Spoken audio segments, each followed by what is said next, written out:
Well, good afternoon, and again, thanks for joining us today. Today we have updates on the status of our nursing homes, unemployment, and people in the Department of Corrections. We know there are concerns about the spread of the virus in nursing homes. Here in Richmond, the Canterbury Nursing Home is tragically dealing with one of the largest concentrations of deaths in a long-term care facility in our country. Our nursing homes and long-term care facilities are facing the same challenges as every part of the country. They need testing and PPE, and the staff are overworked. The people who live in long-term care facilities are already vulnerable to sickness. And now, because of social distancing, they can't even see their loved ones. But these are our parents and grandparents. We have a special obligation to protect them, in addition to our responsibility to protect public health. So today, I am giving Dr. Lori Forlano a larger role in leading our efforts to help our nursing homes and long-term care facilities mitigate the cases they have and prevent further outbreaks. You all know Dr. Forlano. She is the Deputy Commissioner for Public Health at our Department of Health.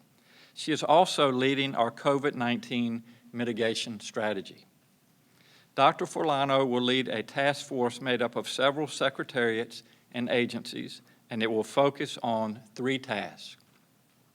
First, she will work with our Secretary of Finance to ensure that our nursing homes and long-term care facilities have the resources they need to fight this virus. Second, she will work with the facilities to strengthen their staffing and to increase infection control measures. This includes making sure our nursing homes have the testing, the PPE, and the cleaning supplies that they need. As we all know, testing and PPE in particular are a problem across the country. She will make sure Virginia's long-term care facilities continue to be a priority. And third, she will make sure that the public and the facilities are getting the information and data they need about where this virus is appearing. The task force will track data on a number of cases in Virginia that are in long-term care facilities, the number of deaths in those facilities, and outbreak data. Dr. Forlano will share more on that data in just a few minutes. Dr. Forlano will ensure that we are doing everything possible to help these facilities and that we have an open line of communication with them. Our long-term care facilities are home to people who are most vulnerable to this virus, which can be particularly hard on people who are older or who have other health conditions. Every person in assisted living and long-term care is someone's parent or loved one. It is vital that we protect them. Dr. Forlano and this task force will help us do just that, and she will report back to you regularly. Today, I also want to announce that we are using more avenues to recruit additional medical volunteers in our Medical Reserve Corps. Hospital CEOs are telling me that what they expect to need the most is first PPE, then more staff to take care of people and support the medical professionals. Our volunteer Medical Reserve Corps now has 13,000 people signed up to volunteer. About half of those people have medical training. We will work with our colleges and medical schools to reach out to students, especially those who are enrolled in health and medical degree programs.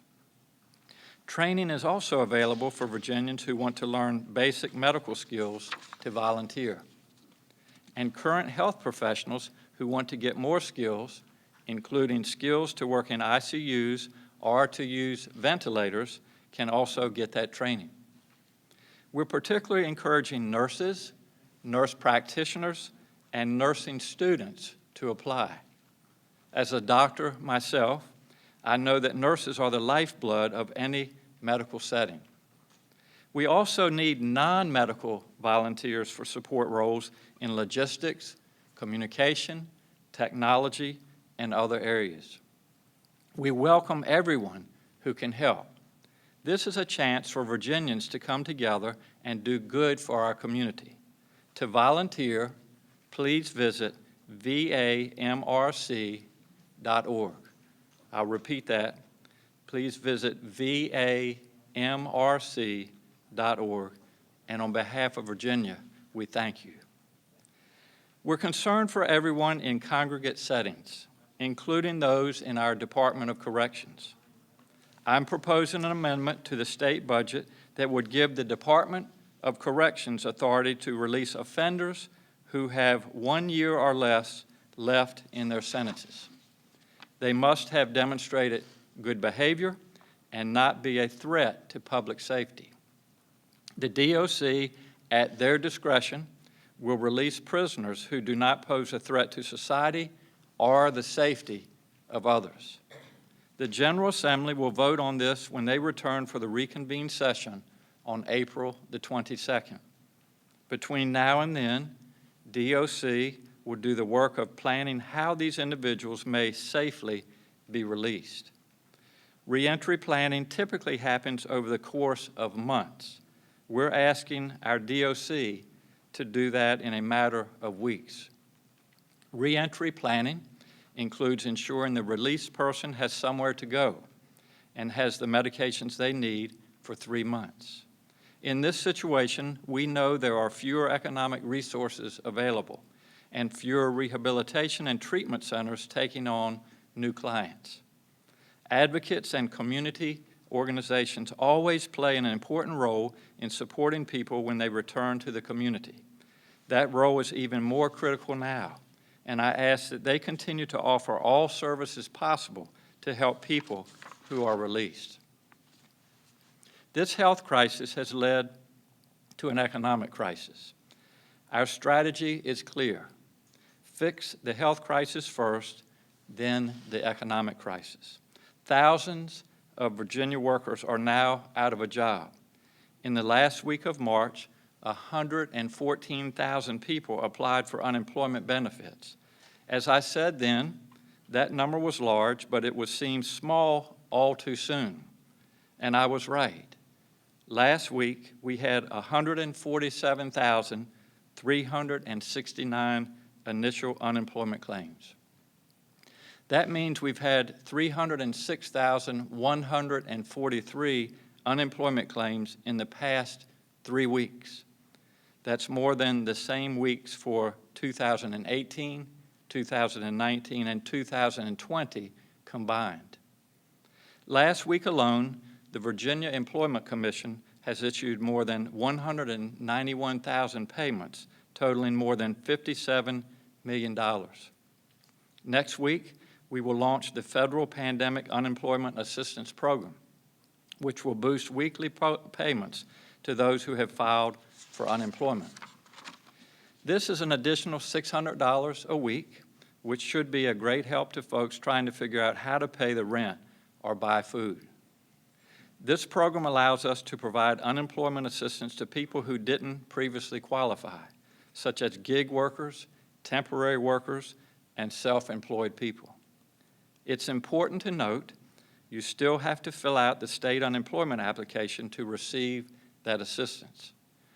We have some 75,000 Virginia workers who were previously denied unemployment assistance, many of whom held the types of jobs that do qualify under this federal program.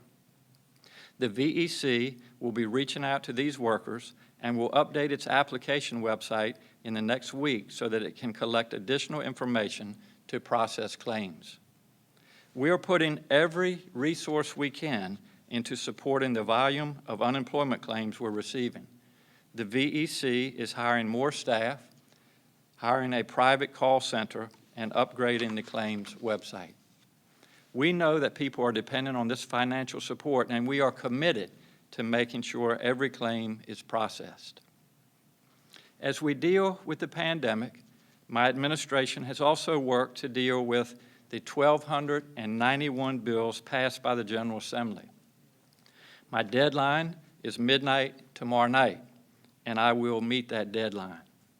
Today, we announced that I have signed landmark gun safety legislation, as well as the Women's Reproductive Health Protection Act. By tomorrow night, I will have acted on all the legislation before me. I want to end on a hopeful note. Yesterday, Virginia Commonwealth University announced that they have come up with a way to clean the N95 masks that are in such short supply in our hospitals. They're using UV radiation to decontaminate and clean masks so that they can be reused. VCU is not the only hospital system or university to explore this method, but we're proud to have them innovating in this way right here in Virginia. And I hope that other hospital systems will reach out to VCU for information on how to do the same thing. These masks protect our frontline healthcare workers, and being able to clean and reuse them could be a game changer for our doctors, nurses, and hospitals. And finally, we've all seen reports that social distancing seems to be working. I hope this is the case, but social distancing will not continue to work if we stop doing it. Now, I've had some folks call me and say, Ralph, we see that the curves are flattening. Isn't it time to ease the restrictions? And that is absolutely the wrong thing to do right now.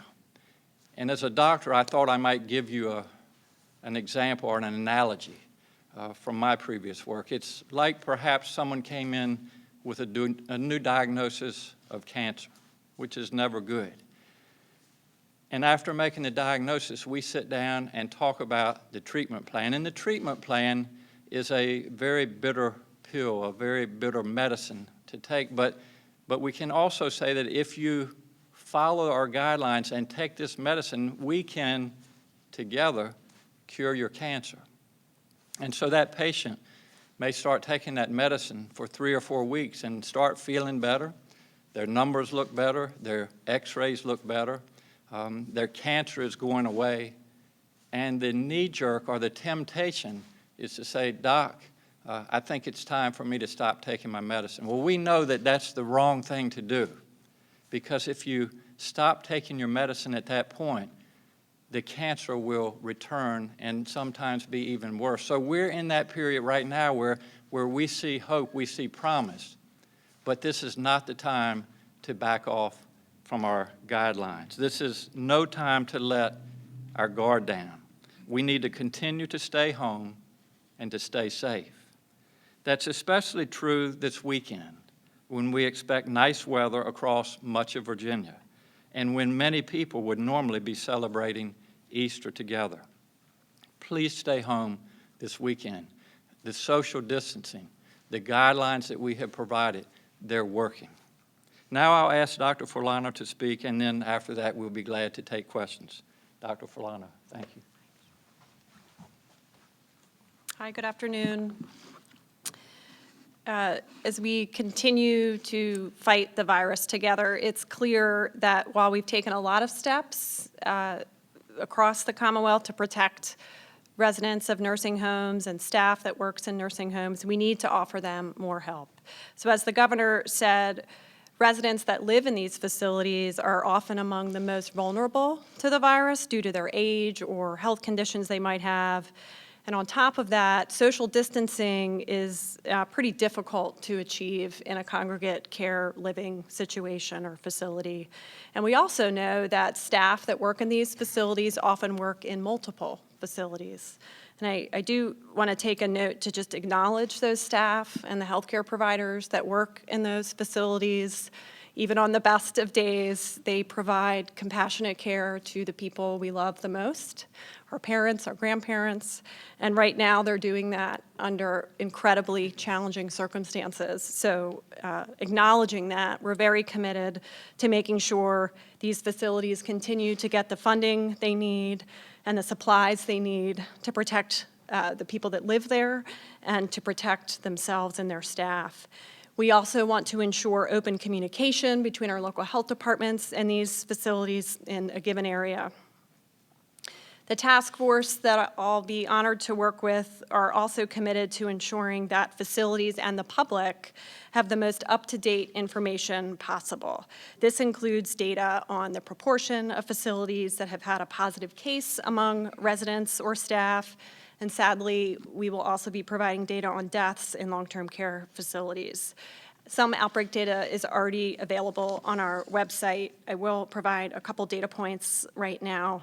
As of today, we have counted 45 outbreaks in long-term care facilities out of a total of 82 total outbreaks in the Commonwealth. That's about 55%. And in addition, as of today, in our outbreak database, we have 525 reported cases. That represents approximately 10% of all cases, and 32 deaths, or about 25% of reported deaths among residents and staff. I do want to explain a little bit the number there. That 525 comes from an outbreaks database system, which is different than our disease surveillance system that produces the case counts that you see on the website every day. We are working to build out some functionality in the disease surveillance system so we can pull this data from that. That's going to take a little bit of time. So in the interim, we're pulling data from this outbreak system. So the numbers may not always match, but we have pretty good confidence in that number that I'm providing today. And we're building additional tools to track these data, and those will be available probably late next week or early the following week. The task force will help ensure that we're coordinating with our facilities to get them the help and the supplies and information they need to protect the people that live there. And I look forward to working with a lot of colleagues and partners in that work. Thanks. We'll be glad to answer your questions.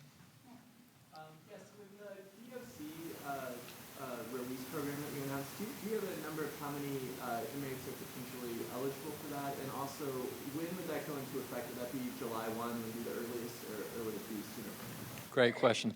It would go into effect immediately with an emergency clause if the legislatures agree to that. So they will need to vote on that on April the 22nd. As far as the numbers that are eligible, I'm going to let our Secretary of Public Safety, Brian Moran, address that. Brian. Thank you, Governor. Yes, the question with respect to this really extraordinary action by the governor, this is the first time ever tried providing authority to the Department of Corrections to make these decisions that does not already exist. We anticipate the legislature acting favorably on this proposal. It would become effective immediately, and it would last for the duration of the governor's executive order, and it would apply to approximately just less than 2,000 inmates that have 1 year or less remaining on their sentence, and that sometimes fluctuates a little bit depending on who's released, because we release approximately 1,000 prisoners per month based on their release dates.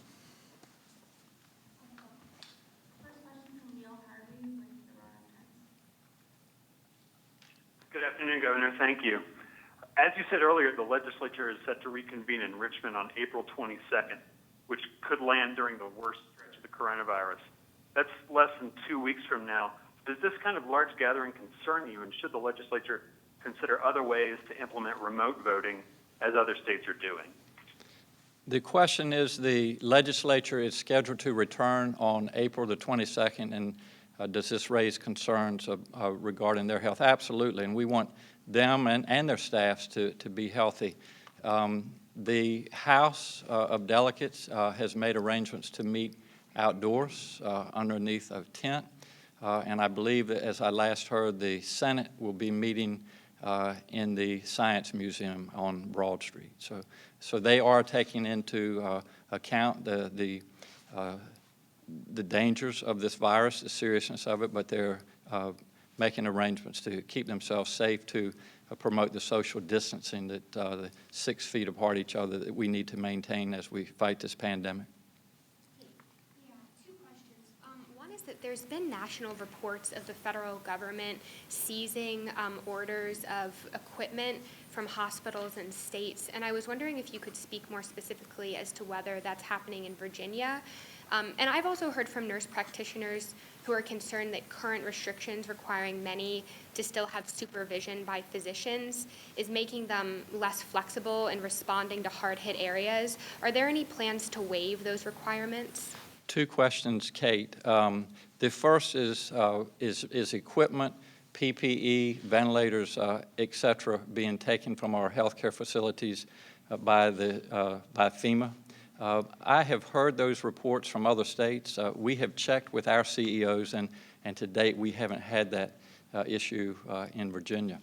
Regarding the relationship between nurse practitioners, PAs, and their providers, the physicians, I would be interested in hearing from those individuals, as would our Secretary of Health, Dr. Carey. We'll be glad to work with them. If there are challenges out there with the current relationship as it is, we'll be glad to discuss that. But as I said the other day, I think a question was asked about that.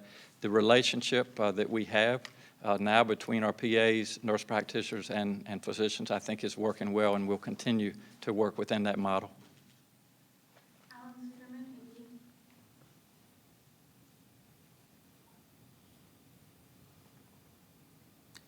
Do we have Alan on the line? Okay, the next will be from Mallory Nopain, WVTF Radio. Good afternoon. I'm going to ask about immigrants being held at the 2 ICE detention facilities in Virginia. Advocates are concerned that the hundreds of detainees are at risk, especially at the private facility in Farmville, where there was an outbreak of mumps this summer. The Legal Aid Justice Center has asked the administration to inspect both facilities, make sure testing is available, proper sanitation. Is the administration planning to do any of those things? What steps is the administration taking to ensure that immigrants in both facilities are kept healthy? Let our Secretary of Public Safety address that. Brian. Question is with respect to ICE facilities. We actually have 2 ICE facilities in the Commonwealth of Virginia. We do not make clear that the state does not have jurisdiction over those facilities.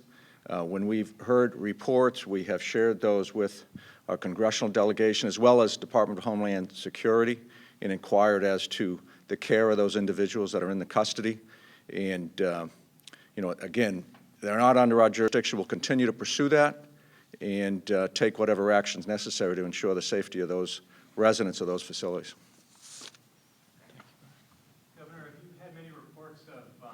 Law enforcement action to enforce the bans and restrictions around the state? Has there been much need for enforcement like that? Greg, the question is, has law enforcement needed to get involved in enforcing our guidelines across the Commonwealth?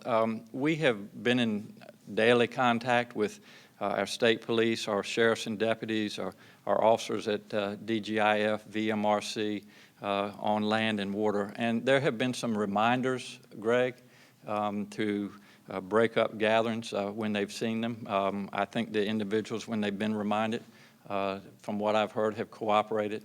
And I don't know of any citations that have been written. So I think I'm correct in saying that. Max Thornberry, Northern Virginia Daily.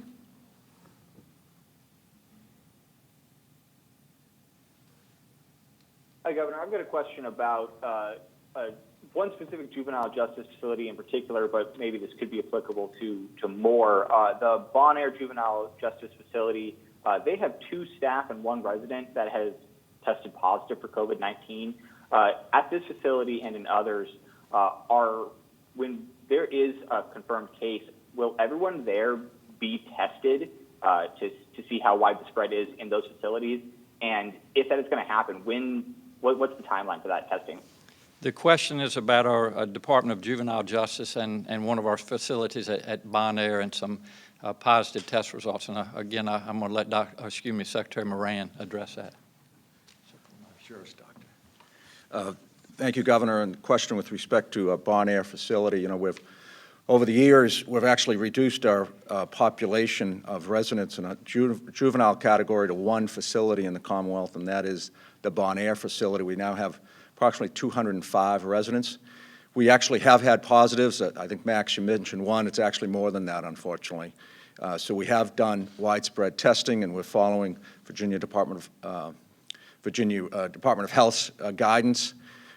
Fortunately, at Bon Air, we have 7 units, and so it was built for a capacity of over 500 kids, and we have only 205, as I mentioned. So we're able to, isolate them and use quarantine methods pursuant to the CDC guidelines. And so we have 7 units, as I say, and we're spreading them out to make sure that there is not the interaction. But it's unfortunate, and we're doing everything we can. And of course, Valerie Boykin is our wonderful director, and the whole DJJ staff doing everything they can to ensure the health and safety of the residents of a Bon Air facility. Governor, I've got a couple of questions, if I may. I know we talked about it last Wednesday, but do you know if anything has been done in terms of possibly opening some of the community centers in stressed areas, African-American communities, for testing and information? And then secondly, the president talks about he being a glass half full kind of guy, and he talks about wanting to open the country. We don't hear, well, he's praised for that, and then he's criticized, saying that he may send a sense of false clarity, if you will. How do you rationalize that style of leadership for people who say the governor is not showing hope? It's a good question. The 2 questions, and I'm going to let our Secretary of Health answer the first one, but I will address the second one. And there is nobody out there that wants us to get back to our life as normal more than me, but we also have to deal with reality. And I think there's a difference in leadership styles between aspiration to say, well, we're going to do this and we're going to do that, but not backing it up with science. I'm a doctor, as you know. I understand the importance of keeping people healthy. And so I'm looking at the data, and there's a lot of data, and I'll make a comment about our models in just a bit. I'm looking at the number of individuals that are in our nursing home right now that are their health is at risk. I'm looking at the number of admissions to our hospitals, especially the number of ICU admissions. I'm looking at the number of these COVID-19 patients that are now on a ventilator. And so while I would like to be aspirational, and I would always want to provide people hope, because I will tell you that once you take someone's hope away, you have taken away their will to live. And so I'm a big believer in hope, but I'm also a big believer in telling the truth, in letting people know what we're up against. That this is a biological war that we're fighting here in this country, and we need to take it seriously, and we need to, as best we can, use the science and the data when we provide these guidelines, because at the end of the day, my job as your governor is to keep Virginians safe, and that's what I'll continue to do. Dr. Carey? Thank you, Governor. The question was, have we, since Wednesday, set up community center-based testing programs? And the short answer is no. The longer answer is that we need to develop testing capacity greater than we have now. There's a national shortage. It's not that we don't want to test more people. It's that we're having trouble testing our folks in our nursing homes adequately, in our hospitals who are could have COVID-19, but are persons under investigation, and the delay in testing to results is far too long. So yes, as we develop more testing capacity, we will want to reach out into the community, reach out into detection from a public health perspective, do surveillance, and develop a real model of this disease. We do test about 2,500 to 4,000. Those are the numbers of results we get each day. So depending on where they were tested, in a hospital that may have a 24-hour turnaround, or the state lab may have a 24-hour turnaround, or it may be 7 or 8 days if it's a commercial lab. So once our number one job is to increase the capacity and the rapidity of testing. We mentioned the other day that we have received from FEMA 15 devices from Abbott that can do testing within 15 minutes, but not the adequate supplies to do really any significant testing at all. So I think your point is well taken, that as we develop capacity, we will need to develop those plans to best use those for both communities that are at high risk, for vulnerable populations, as well as for better public health understanding, as the governor alluded to, so we will know from an evidence-based perspective how to reverse and get back to normal life in the appropriate, safest, and most responsible way. It's sort of with what Dr. Carey was talking about. I was going to ask about testing capacity. I know Governor Hogan announced today that they've made an investment with U of M to ramp up to potentially 20,000 tests per day. I know national reports have Virginia sort of near the bottom with per capita testing. What avenues are you all exploring that you maybe haven't already discussed with us about increasing that testing capacity? Great question. I think it's both the quantity and the delay in testing. So actually immediately following this session, we have brought together actually McKinsey, a consulting group. That's how can we get better in Virginia? What are the lessons that in my conversations with other states, whether it's Michigan, Maryland, or North Carolina, they're doing very much what those states are doing. But what can we do better? How can Virginia be the leader in testing? And we don't know those answers, but we are aggressively seeking those answers. So great question. Okay, the next is from Bill Atkinson with the Progress Index. Thank you, Marissa. Governor, you mentioned earlier about the releasing of some of the inmates to help out with the social distancing protocols and what have you. What about at the state's mental health facilities, like here at Central State in Petersburg? What guidance is being offered to those facilities in terms of social distancing, patient moving restrictions? I know that Central State has had one confirmed COVID case among a worker, but nothing among the patients.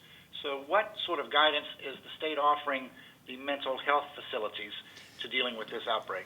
The question is, our mental health facilities, where those with psychiatric illnesses are housed, what are we doing to take care of them? We're essentially using the same guidelines that we're using in our nursing homes.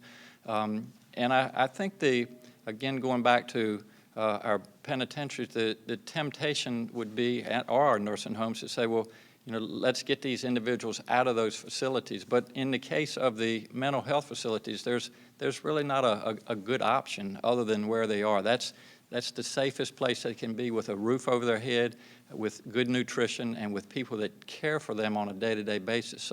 So they will stay at those facilities, but we will use the same criteria that we use at our nursing homes, with isolation, with testing, with PPE that's needed to make sure that we take care of their health and well-being. The next question is from Greg Hambrick with Inside Nova.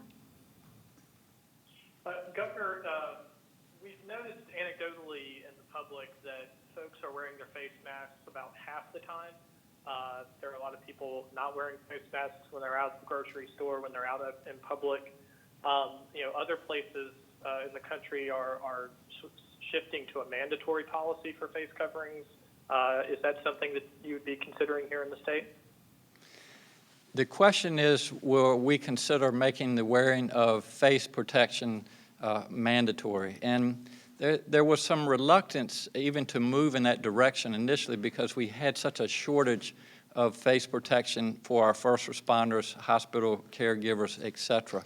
But what has happened over the weeks is that we now have ways that we can make facial protection. The Department of Corrections has made thousands of these. We can take a bandana and fold it and use rubber bands. So we do encourage now individuals, when they're out and about, especially when they're around other people, to wear this facial protection, not only to protect themselves, but also to protect others. But to date, we have not made that mandatory. It's just a strong suggestion and an encouragement. And I want to just, again, commend Virginians. You're doing the right thing, and we appreciate you being part of the solution. So as long as we can continue to work together, as long as we can continue to see that the social distance is working, that the curves are flattening, we'll continue with our present guidelines. Why aren't deaths reported by locality, and is that something that you all will commit to do going forward? You want me to deal with it? Okay. Thank you. So the question is, why aren't the deaths reported by locality? We report the deaths by region, and we also now are rearranging our dashboard so that we can report those deaths by the health district itself. So it'll be a much smaller geographic area than the 7 regions in the state, which is how we've been reporting it up till now. And I think that should be online fairly soon, and we'll give people a more granular view of both the incidents and the deaths from COVID-19. The general reason for restricting at all the reporting of disease is to protect the confidentiality of the individuals. These numbers are relatively small when you get down to a very small local area, and it's if a patient wants or their family decides that they're going to release that information and gets out, that's one thing, but for us to do it without their consent is not something that we do.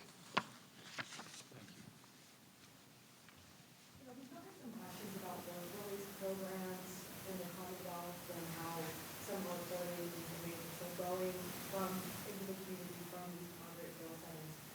So what is the status on those statewide? What is the direction? Are you concerned at all about that back and forth? Secretary Moran, the question is about work release in Virginia.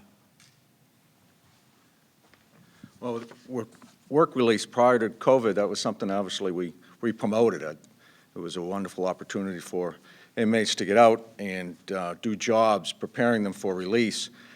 We have stopped work release programs in the Department of Corrections, so we'll follow up if there's a particular location, a sheriff's program out of a jail that's still using. I would frankly be surprised, because my communications with the sheriffs, they understand this. They're observing the governor's order to restrict as much as possible any movement outside the facility, so I'd be happy to follow up, but we would discourage at this time any work release. That would introduce somebody back into the community. There'd be more movement, more supervision, and it could only be followed if strict social distancing was followed, and that would be difficult under those circumstances. So. Thank you, Brian. Yes, thank you, Governor. I wanted to, I know you've mentioned several of the bills that you have signed. I wanted to inquire about the status of the casino bill, if you've put pen to paper yet. The question is the casino bills. That is a piece of legislation that there has been a lot of discussion on. I have this afternoon and tomorrow to continue my work. So I would say on that particular bill, I haven't signed anything, but stay tuned, and tomorrow night at midnight you will know our final decision. And Governor, I noticed that you were going to talk about the modeling from Yes. UVA, and also to that end, I believe you said by today the work should start on the convention center and other alternative care sites to prepare for when that is. Can you just update on those two, if you don't mind? Yeah, let me answer your second question first, and that is our alternative care facilities. We have been in daily discussion with our Corps of Engineers and also with our hospital CEOs. As I have said all along, we are preparing for all different scenarios, so all of those options are still on the table. And at the end of the day, my priority or my goal and my job will be to make sure that our hospitals, that our healthcare providers are able to take care of those that are sick with COVID-19, and I can assure Virginia that we're ready. The first question was about modeling. Let me go ahead and, are there other questions, Elaine, or is that? No, I think that's it. Yeah, okay, well, I'll go ahead and finish up on that note. We watch the data every day. This has been such a dynamic process, and there are a number of models that we follow, and I think you all will be interested to see the contrast of those models and the challenges with looking at this particular model or another model. And so what we would like to do is bring in the data specialist with those models on Monday and have those available for the press so that we can allow you to see what we see and also to be able to ask questions to the data experts. So we will be between now and Monday making arrangements for a time and a place to do that, but hopefully you all can look forward to that. In closing, again, back to your question on hope, and I want to give all Virginians hope that we're going to get through this together. What you are doing out there across the Commonwealth is working right now, and I've talked about how we're going to land this plane. I've used that as an analogy, and I just wanted all Virginians to know that we are working every day and night to follow this data and to be able to make that decision of when to ease these guidelines and how to do that. So that plan is being talked about and worked on every day. And then the second part of this is our economic crisis. And as I have said all along, in order to get the economic crisis addressed, we've got to get the health crisis behind us, and we're working on that. But we also have plans that we're working on every day to really how to jumpstart this economy, how to get businesses, especially our small businesses, back where they were before this all happened, how we can get Virginians back to work as quickly as we can. So a lot of good work is going on, and I just wanted to let you know that we're working hard every day on how we can land that plane, and we plan to do it successfully. And as I have reminded Virginians, we're the #1 state in this great country of ours in which to do business. We also want to make sure that we're the #1 state for our workers. So we went into this crisis, COVID-19, in a very strong position. And we're going to get through this together, and we're going to come out of it just as strong or maybe even stronger. So keep that in mind over the weekend. And in the meantime, I hope everybody has a safe and peaceful weekend, and we will look forward to being with you on Monday. Thank you all so much.